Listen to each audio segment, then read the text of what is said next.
আমি বিয়ে করে নতুন লাইফ লিড করতে চাইছিলাম।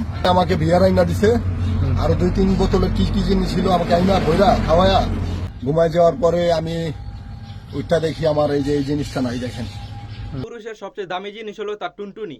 যে মহিলা যেমনে পারতাছে এমনি দিতেছে কাইটটা। অনেকদিন আগে এক ভিডিওতে দেখলাম পুলিশ কর্মকর্তা তার প্রথম বউ বা দ্বিতীয় বউ নিয়ে পার্সোনাল টাইম স্পেন্ড করতে যায় এক হোটেলে। টাইম স্পেন্ড করার পর ওই লোক যায় হাঁপায়া, ওই লোকের বউ টুনটুনি দেখ হাঁপায়া কিছুক্ষণ পর দেখি টুনটুনিতে হাত দিয়া দৌড়ে নামছে সিঁড়ি দিয়া। সত্যি মানে কি বলবো, যাই হোক। এখন আসেন গরিবের সাকিব খানের কাছে। তার বউয়ের নাম হচ্ছে শিকা, করে দেহ ব্যবসা। সারা জীবন শুনলাম পুরুষের 3-4টা বউ থাকে, আর এই মহিলা একলাই 3-4টা জামাই রাখে। বলেন কি? বিয়ারের ভিতরে ঘুমের ওষুধ মিশাইয়া দিছে সাকিবরে খাওয়াইয়া, 2 জামাই লইয়া দিছে সাকিবের টুনটুনি খাইয়া। সেই ঘুমে ঘুমে আমাকে আমার কেটে সে পালাইছে। টিকটকের সবচেয়ে বাজে বলেন, খারাপ বলেন, প্রতিবন্ধী বলেন, এই সাকিব আর সাকিবের বউ শিখা। কথা এইটা না, কথা হইলো ওইটা। তুই টুনটুনি কাটলি কেন? দেশে মেম্বার আছে, চেয়ারম্যান আছে, নেতা আছে, আইন আছে, আদালত আছে। তুই ওরে যাবজ্জীবন দিতি, ফাঁসি দিতি, টুনটুনি কেন কাটলি?